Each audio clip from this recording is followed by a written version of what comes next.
ఏదైనా ప్రాబ్లం వల్ల హిస్టెక్టమీని doctor suggest చేసినప్పుడు దానికి వెళ్ళటం మంచిదేనా? డాక్టర్, ఇప్పుడు గర్భసంచిలో గడ్డలు వస్తూ ఉంటాయి కదా, ఏజ్ వాళ్ళకి ఎక్కువగా వస్తూ ఉంటాయి. ఈలోపు గడ్డలు వచ్చిన వాళ్ళకి వచ్చాయని సిమ్టమ్స్ ఎలా తెలుస్తాయి డాక్టర్? మీరు చెప్పిన విధానం బట్టి చూస్తే చాలా వరకు గర్భసంచిలో గడ్డలు పిల్లలు లేని వాళ్ళకి వచ్చే ఛాన్స్ కనిపిస్తుంది కదా. హలో అండి, నమస్తే, welcome to Telugu one health. నేను రూపానాథళ్ళ. ప్రస్తుతం మనం విమెన్ అండ్ చైల్డ్ మెడికల్ హాస్పిటల్లో ఉన్నాము. మనతో పాటు డాక్టర్ పృథ్వీ పేరం, గైనకాలజిస్ట్ ఉన్నారు. మాట్లాడదాం. నమస్తే మ్యామ్. నమస్తే అమ్మా. ఏదైనా ప్రాబ్లం వల్ల హిస్టెక్టమీని డాక్టర్ సజెస్ట్ చేసినప్పుడు దానికి వెళ్ళటం మంచిదేనా?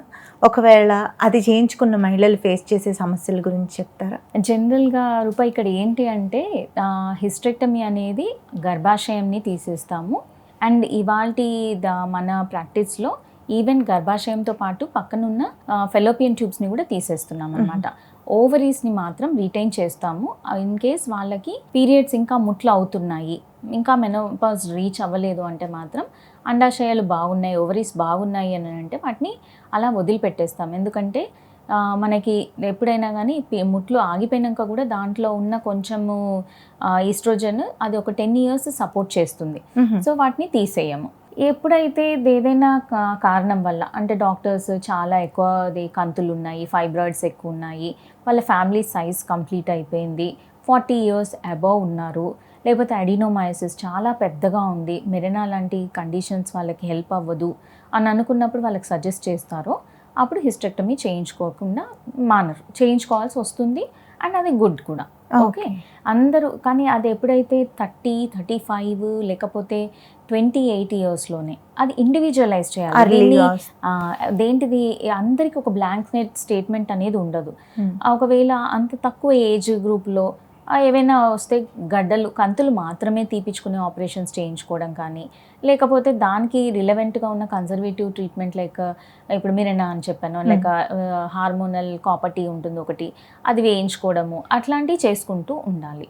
సో ఇప్పుడు మనం ఇవి ఎర్లీగా తీయించుకున్న వాళ్ళల్లో ఏమవుతుందంటే చాలా వరకు వాళ్ళకి మూడ్ డిస్టర్బెన్సెస్ కానివ్వండి, కొంతమంది ఇదేంటిది ఇలా తీయించుకున్నప్పుడు అండాశయాలు కూడా తీసేస్తారు.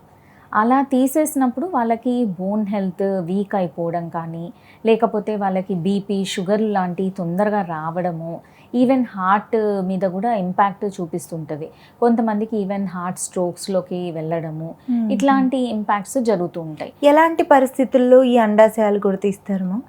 ఎప్పుడైతే అండాశయం మీద ఒకవేళ మనకు బాలేదు, దానికి క్యాన్సర్ వచ్చే గుణాలు కనపడుతున్నాయి, లేకపోతే దాంట్లో బాగా సిస్ట్ ఉండి ఇదేంటి అసలు మంచి కనపడట్లేదు అనుకున్నప్పుడు అప్పుడు తీసేస్తాం. అది పెరిమెనోపాజల్ ఏజ్ గ్రూప్లో. అదే ఒకవేళ ముట్లు ఆగిపోయాయి, ఒక మెనోపాజల్ లేడీ, ఒక 55 years లేడీ వచ్చారు మన దగ్గరికి, తనకి లోపల అదేంటిది కంతులు ఉన్నాయి, అందరూ అన్నారు లైక్ అదేంటిది ముట్లు ఎటు ఆగిపోతున్నాయి కదా, వెయిట్ చేసేయండి సరిపోతుందని. కానీ ముట్లు ఆగిపోయినాక కూడా తనకి బ్లీడింగ్ అవుతుంది. మళ్ళీ ఒక 1-2 years బ్లీడింగ్ కాకుండా మళ్ళీ స్టార్ట్ అయింది. సో అప్పుడు వాళ్ళు చూయించుకున్నప్పుడు తనకి హిస్టెక్టమీ సజెస్ట్ చేశారనుకోండి డాక్టర్స్, అప్పుడు అండాశయాల్ని తీసేస్తాం. ఇంకా దాని యూజ్ ఏం పెద్దగా ఉండదు. ఇంకా అలా ఉంచి రేపటి నాడు ఇంకొక రోజు దాంట్లో ఒక సిస్ట్ రావడం కానీ, లేకపోతే మళ్ళీ ఓవేరియన్ క్యాన్సర్స్ రావడం కానీ ఛాన్సెస్ ఉంటాయి. కాబట్టి ఆ ఏజ్ గ్రూప్ వాళ్ళకి తీసేస్తాం. డాక్టర్, ఇప్పుడు మెనోపాజ్ టైంలో అండాశయాలు రిమూవ్ చేస్తే ఆ ఏజ్కి కొంతమందికి షుగరు, బీపీ లాంటివి ఉంటాయి. మీరు ఇందాక ఎర్లీ ఏజ్లో రిమూవ్ చేస్తే వచ్చే ఛాన్స్ ఉందన్నారు. మరి ఆ ఏజ్లో రిమూవ్ చేయడం వల్ల ఇంకేమైనా అదర్ కాంప్లికేషన్స్ ఉన్నాయా? చాలా వరకు ఏమి ఉండవమ్మా. లైక్ అప్పటికి వాళ్ళ యుట్రైన్ ఫంక్షన్ కూడా పూర్తిగా సరిపోతుంది, అండ్ ఆల్సో ఓవేరియన్ ఫంక్షన్ కూడా అయిపోతుంది. కాబట్టి అడిటివ్గా ఇంకా వేరేటి అయితే ఏమి వచ్చే పెద్ద ఛాన్సెస్ ఉండవు. అర్లీగా ఉంటే మాత్రం ఉంటాయి. ఎర్లీగా చేయించుకున్నప్పుడు చాలా ఇష్యూస్ ఉండే, ఈవెన్ మూడ్ డిస్టర్బెన్సెస్, చాలామంది లేడీస్ ఏదో కోల్పోయిన ఫీలింగ్లో ఉండడము, మెంటలీ ఇంబ్యాలెన్స్డ్ అవ్వడము, ఆ హార్మోన్ డిస్టర్బెన్స్తోని సతమతం అవడం, ఇలాంటి చాలా ఇబ్బందులు మామూలుగానే ఉంటాయి. ఆ టైంలో ఎక్స్ట్రీమ్. డాక్టర్, ఇప్పుడు గర్భసంచిలో గడ్డలు వస్తూ ఉంటాయి కదా, ఏజ్ వాళ్ళకి ఎక్కువగా వస్తూ ఉంటాయి. ఇది ఒక ఏజ్ అనేది ఉండదు.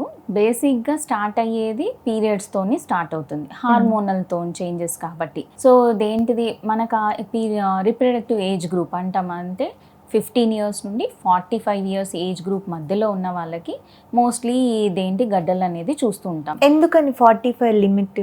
అది అక్కడికి పిల్లలు ప్రొడ్యూస్ చేసే ఏజ్ ఆగిపోతుంది. అండాశయంలో ఉన్న ఫాలికల్స్ ఏవైతే ఉంటాయో అవి పూర్తిగా పోతాయి అన్నమాట.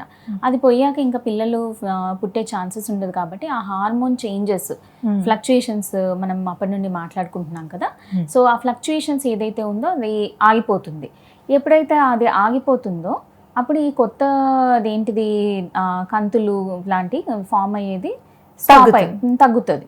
కానీ పాతవి ఏదైతే ఉన్నాయో అవి ఎక్కడికి పోవు, అవి అలానే ఉంటాయి. మనకి ఎలా తెలుస్తుంది పాతవి ఉన్నాయి మనకి? అంటే అందుకే కదా ఇప్పుడు మనం రెగ్యులర్గా స్క్రీన్ చెకప్స్ చేసుకోమని 40 ఇయర్స్ ప్లస్ ఉన్న వాళ్ళు కంపల్సరీ ఇదేంటి అల్ట్రాసౌండ్, ప్యాప్స్మియర్, బ్రెస్ట్ ఎగ్జామినేషన్ ఇలాంటివన్నీ చేసుకోమని ఎన్ని రోజులకు ఒకసారి? ఇది సంవత్సరంకి ఒకసారి చేసుకుంటూ ఉండాలి. ప్యాప్స్మియర్ అయితే మాత్రం 3 ఏళ్ళకి ఒకసారి ఒక కన్వెన్షనల్ ప్యాప్స్మియర్ అయితే, అదే హై రిస్క్ హెచ్పివి డిఎన్ఏ అని ఉంటుంది, అలాంటిది కలిపి చేస్తే మాత్రం 5 ఇయర్స్కి ఒకసారి చేసుకోమని చెప్తుంటాం. సో దేంటిది తరచూ లైక్ ఒక 40 ప్లస్ ఉన్న వాళ్ళు రెగ్యులర్గా చెకప్స్కి వెళ్తూ దాంట్లో చూసుకున్నట్టయితే వాళ్ళకి ఉన్నాయా లేవా అని తెలుస్తుంది. ఈ లోపు గడ్డలు వచ్చిన వాళ్ళకి వచ్చాయని సిమ్టమ్స్ ఎలా తెలుస్తాయి డాక్టర్? జనరల్గా ఇది ఎలా ఉంటుందంటే గర్భాశయంలో 3 పొరలు ఉంటాయి. Outer layer, middle layer, outer సీరోజా, middle muscle layer, inner endometrium. ఇదే ఒకవేళ ఇన్నర్ ఎండోమెట్రియంలో చిన్నది ఈవెన్ 1 సెంటీమీటర్ గడ్డ ఫామ్ అయినా ఫుల్ బ్లీడింగ్ అయిపోతుంది వాళ్ళకి. అప్పుడు ఇమ్మీడియట్గా రీచ్ అవుతారు. మధ్యలో ఏదైతే మజిల్ లేయర్ ఉందో దాంట్లో ఎండోమెట్రియం పక్కకి ఉన్నట్టయితేనేమో వాళ్ళు కూడా బ్లీడింగ్తో కంప్లైంట్స్ ప్రజెంట్ చేస్తారు. అదే మిడిల్లో ఉన్న పై లెవెల్లో ఉన్నప్పుడైతే వాళ్ళల్లో ఏంటంటే ఆల్మోస్ట్ దేంటి ఎక్కువ పీరియాడిక్ పెయిన్ ఎక్కువ రావడము, లేకపోతే ఎప్పుడు బ్యాక్ పెయిన్ అనిపించడము, లేకపోతే దేంటి వాష్రూమ్కి ఊరికే వెళ్తూ రావడము, మూత్రం వచ్చినట్టు అనిపించడం, ఇట్లాంటివి ఉంటాయి. అది కూడా సైజెస్ బట్టి చిన్నగా 1 to 2 సెంటీమీటర్స్ ఉంటే అక్కడ పెద్ద ఏమీ ఇష్యూస్ ఉండవు. కానీ ఎప్పుడైతే అది 5 సెంటీమీటర్స్ 6 సెంటీమీటర్స్కి వెళ్తూ ఉందో, ఎప్పుడైతే సర్జికల్గా వెళ్ళే అదేంటి దాంట్లోకి స్టెప్ చేస్తారో అప్పుడు మాత్రం వాళ్ళు సిమ్టమ్స్ ప్రజెంట్ అవుతాయి. చిన్నగా ఉన్నప్పుడు అవి తెలియదు ఎక్కువగా. నెక్స్ట్ వచ్చేసి పైన భాగంలో అంటే అవుటర్ లేయర్లో సీరోజా మీద ఉన్నప్పుడు అయితే ఇంకా వీళ్ళు అసలు ఏ సిమ్టమాటిక్, వీళ్ళకి సిమ్టమ్స్ ఉండవు. వీళ్ళకి చాలా పెద్దగా అయితే తప్పనించి బయటపడరు. అందుకే మనం ఇప్పుడు చూసినట్టయితే 2 కిలోల కంతి తీసాము, లేకపోతే 1.5 కిలోల కంతి తీసాము ఇట్లా అని చెప్తారు కదా. అప్పుడు ఇవి మోస్ట్లీ ఈ పైన భాగంలో ఉంటాయి అన్నమాట. అక్కడ ఉన్నప్పుడు ఏంటంటే తెలియదు వాళ్ళకి అసలు ఏం సిమ్టమ్స్ ఉండవు కాబట్టి అలా వదిలేస్తారు. ఎప్పుడైతే పొట్టేదో పెద్దగా అనిపిస్తుంది, ముట్టుకుంటే గట్టిగా అనిపిస్తుంది, లేకపోతే మూత్రం ఊరికే వచ్చినట్టు అవుతుంది, ప్రెషర్ వల్ల బ్యాక్ ఏక్ అవుతుంది అన్ని సిమ్టమ్స్ ప్రజెంట్ అవుతాయో అప్పుడు వాళ్ళు డాక్టర్ దగ్గరికి వెళ్తారు. అప్పటికే అది చాలా పెద్దగా అయిపోయి ఉంటుంది. అసలు ఇవి రావడానికి కారణాలు ఏంటంటారు? వెరీ గుడ్ క్వశ్చన్ రూపా. ఇది జనరల్గా ఏంటంటే ఒక చలోక్తి ఆర్ లోకోక్తి అనుకోవచ్చు. పిల్లలు లేకపోతే బిడ్డ లేకపోతే గడ్డ పెంచుకుంటుంది గర్భాశయం. మన బాడీలో ఉన్న ఈస్ట్రోజన్ దానికి ఎప్పుడు ఏదో ఒక పని చేస్తూ ఉండాలి. సో దేంటిది ఒకవేళ బేబీ ఫామ్ అయితేనేమో బేబీ సపోర్టింగ్కి అలాంటిది హెల్ప్ అవుతుంది. ఎప్పుడైతే బేబీ ఫార్మేషన్ లేదో డిలేడ్ ఇవాళ రేపు మనం చూస్తున్నట్టయితే చాలామంది 30 ఏళ్ళ తర్వాత పెళ్ళిళ్ళు చేసుకోవడం, 35 తర్వాత పిల్లల్ని కనడానికి ప్రిఫరెన్స్ చూపిస్తున్నారు. సో ఈ ప్రాసెస్లో ఏమవుతుందంటే యూట్రస్కి ఇంకా వేరే పని లేదు కదా, మరి ఏం చేయాలి, ఓ గడ్డ పెంచేసుకుంటుంది. ఇది దేంటి మళ్ళీ అందరిలో కూడా ఉండదు. కొంతమందికి హై ఈస్ట్రోజన్ కంటెంట్ ఉంటుంది బాడీలో, దీన్ని హైపర్ ఈస్ట్రోజనిజం అంటాం. అలా ఉన్న వాళ్ళకి మాత్రం ఇట్లాంటి గడ్డలు అనేవి ఎక్కువ ఫామ్ అవుతూ ఉంటాయి. Obesity is one of the factors. బాగా అధికంగా లావు ఉన్న వాళ్ళు, లేకపోతే ఫ్యామిలీ హిస్టరీ అదేంటి వాళ్ళ అమ్మమ్మలు లేకపోతే అమ్మ పిన్నులు వాళ్ళల్లో అదేంటి ఇటు మదర్ సైడ్ వాళ్ళు ఉన్న ఫ్యామిలీలో ఒకవేళ వాళ్ళకి కంతులు ఉన్నాయని అంటే వీళ్ళకు కూడా ఉండే ఛాన్సెస్ ఉంటాయి.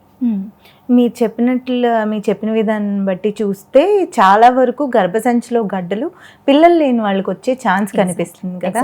ఇప్పుడు ఇందాక మీరు 3 టైప్స్ చెప్పారు, అసిమ్టమాటిక్ కూడా ఉంది దాంట్లో. ఇలాంటి వాళ్ళు ఏ ఏజ్ నుంచి ఎన్ని రోజులకు ఒకసారి ఎలాంటి టెస్టులు చేసుకోవడం ద్వారా తెలుసుకోగలరు? జనరల్గా అయితే మనం కంతుల గురించి చూసుకోవాలి అని అంటే గైనిక్ చెకప్కి మనము ఒక 35 ఇయర్స్ తర్వాత నుండి ఆన్ అండ్ ఆఫ్ మనం ప్యాప్స్మియర్ కోసము ప్రతి 3 సంవత్సరాలకి ఒకసారి వెళ్తూ ఉండాలన్నాను కదా. అలా మనం వెళ్ళినప్పుడు ది గైనకాలజిస్టే ఏంటి రాస్తారనమాట. ప్యాప్స్మియరే కాకుండా అల్ట్రాసౌండ్ అబ్డమెన్ అని రాస్తూ ఉంటారు. Ultrasound abdomen and pelvis. So pelvics the TVS pelvis scans అని రాస్తూ ఉంటాము. అలాంటి ఆ స్కాన్స్లో ఇవి ఏమైనా గడ్డలు ఉన్నాయంటే కనుక్కోవడం చాలా ఈజీ. మీరు చెప్పిన స్క్రీనింగ్స్ ఏమైతే ఉన్నాయో అవి ఏమైనా అన్కంఫర్టబుల్గా అనిపిస్తే కొంతమంది రావడానికి దానికోసమే భయపడతారు. చాలా వరకు అన్కంఫర్టబుల్ కాదు. మన ఆడవాళ్ళు ఇంకా ఇవాల్టి ఇదేంటిది మనం 21st సెంచరీలో ఉన్నా కానీ ఇంకా చాలా సిగ్గు, భయము, బిడియము, ఎవరికి చెప్తే ఏమనుకుంటారో, నా గురించి అందరికి తెలిసిపోతుంది అన్న ఆలోచనలతో, లేదు కొంతమంది అయ్యో వెళ్తే ఏదో చెప్తారు, క్యాన్సర్ ఉంటుందేమో అన్న ఈ భయంతో భయపడిపోతారు, రారు. అండ్ ఇవేమన్నా ఇంకొకళ్ళ ముందు వాళ్ళ ప్రైవేట్ ఆర్గన్స్ గురించి మాట్లాడడం, డిస్కస్ చేయడం చాలా సిగ్గుగా ఫీల్ అవుతారు. అలా దేంటిది బయటికి రారు. కానీ ఇప్పుడు అలా కాదు. We have to come out. మన ఆడవాళ్ళకి మనమే ప్రొటెక్షన్ ఇవ్వాలి. సో వాళ్ళకి ఇది నార్మల్. మీరు మీ బాడీ గురించి వచ్చి మాట్లాడడంలో తప్పు లేదు. ఎలా అయితే మీ జుట్టు గురించి, ఫేస్ గురించి పింపుల్స్ వస్తే వెళ్ళి కన్సల్ట్ చేస్తారో, ఈవెన్ మీకు ఏమైనా ఇష్యూస్ ఉన్నా ప్యాప్స్మియర్ స్క్రీనింగ్ లాంటివి చేయించుకోవాలనుకున్నా హెసిటేట్ అవ్వకుండా గైనకాలజిస్ట్ చెకప్కి రావడం చాలా బెటర్. ఎక్సలెంట్ మ్యామ్, చాలా చక్కగా చెప్పారు. చాలామంది దీన్ని అర్థం చేసుకుంటే బెటర్. Yeah, thank you.